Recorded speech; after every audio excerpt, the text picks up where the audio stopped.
Gold, trusted gold buyers. మీరు తాకట్టు పెట్టిన బంగారాన్ని విడిపించి ఈ రోజు ఉన్న మార్కెట్ ధరకు కొనబడను.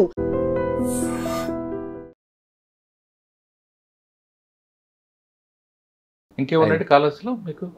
కాళహస్తిలో ఇది చేశాను సార్. తర్వాత కాళహస్తి 2 టౌన్ తర్వాత నాకు ఎలక్షన్ కోడ్ రావడంతో అలిపిరికి వచ్చాను. అలిపిరి కొద్ది రోజులు పనిచేశాను. అలిపిరిలో దాని తర్వాత శ్రీకాళహస్తి రూరల్ వెళ్ళాను. అక్కడ కొద్ది రోజులు ఉండి ఏర్పేటలో మీకు రాజశేఖర్ కరోనా టైంలో చనిపోయారు రాజశేఖర్ సార్. దాని తర్వాత బివి శ్రీనివాసులని ఒక ఇన్స్పెక్టర్ గారు ఇప్పుడు సత్యవేడ్లో ఉన్నారు సార్. శ్రీ సిటీలో పనిచేస్తున్నారు సార్ దగ్గర చేశాను. ఎలక్షన్ పాయింట్ ఆఫ్ వ్యూలో 3 years కంటే ఎక్కువ ఒకే సబ్ డివిజన్లో ఉన్నాం కాబట్టి అక్కడ బదిలీ చేయడం.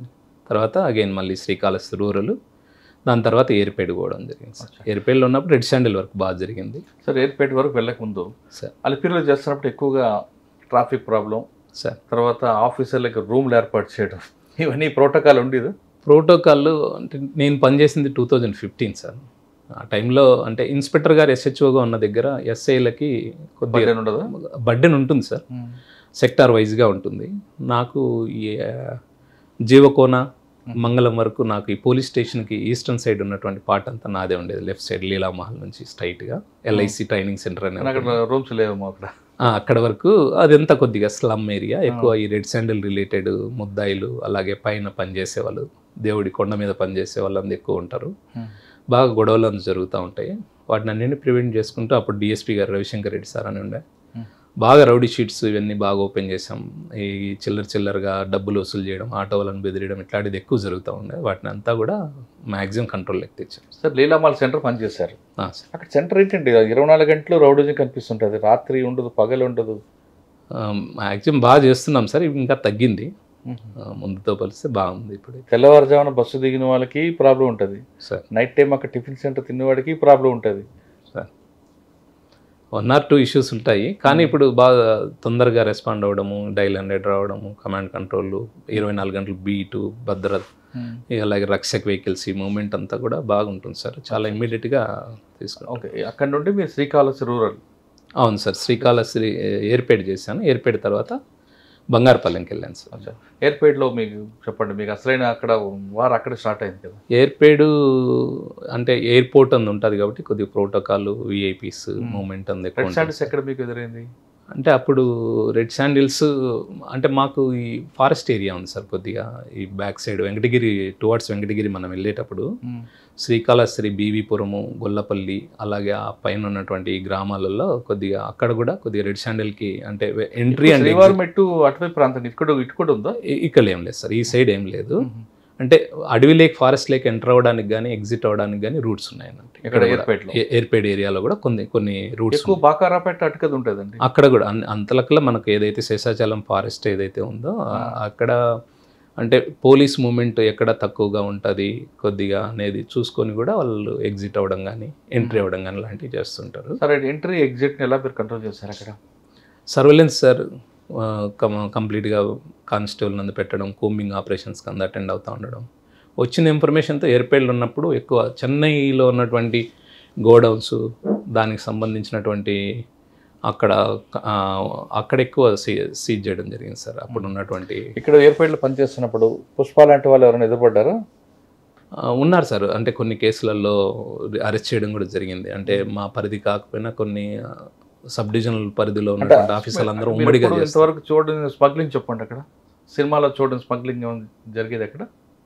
అంటే సినిమాలో లాగా పోలీసులు చేసినప్పుడు కానీ, పోలీసులు ఎదురుపడ్డప్పుడు కానీ తిరగబడము ఇలాంటిది కొన్ని సందర్భాలలో ఉంటుంది. కొన్ని సందర్భాలలో చాలా క్విక్గా అక్కడ నుంచి ఎస్కేప్ అవడానికి ప్రయత్నం చేస్తారు. ఓకే, నేను అంటుంది అది కాదు.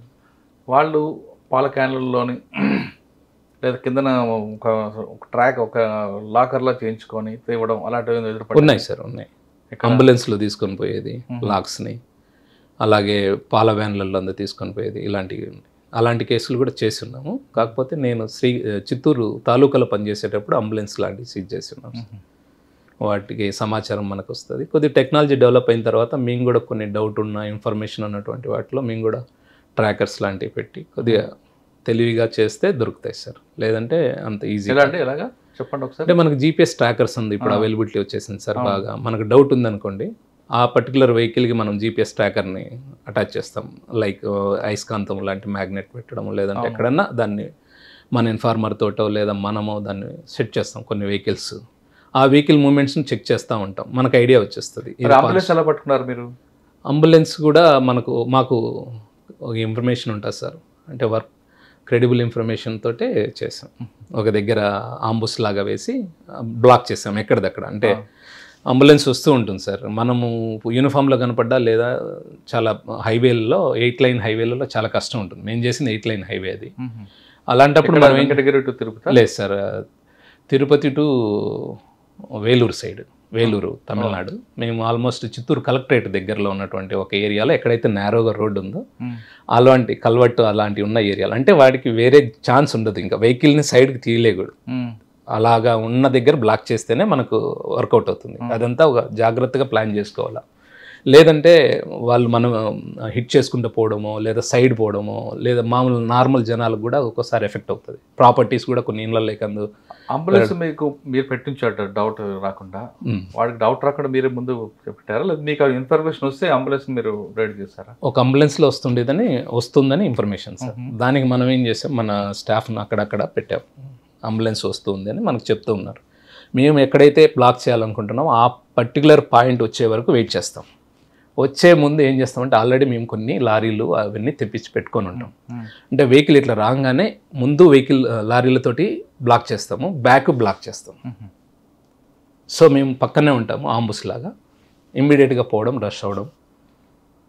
అందరినీ దాంట్లో కూలీలు కూడా కూర్చొని ఉన్నారు, మేము పట్టుకున్న దాంట్లో దొంగలతో పాటు కూలీలు కూడా ఉన్నారు. కూలీలు దొరికారు. అంబులెన్స్లో ఎవరున్నారని అడిగారా మీరు? అంత టైం ఉండదు సార్, వాళ్ళకు తెలుసు పోలీసులు ఇంటర్వ్యూన్ అయ్యారంటే ఇంకా కంపల్సరీ రెడ్ శాండిల్ తీసుకుపోతున్నామని తెలిసే వచ్చారనేది వాళ్ళకు ఐడియా ఉంటుంది. ఎన్ని దొరికాయండి దొంగలు?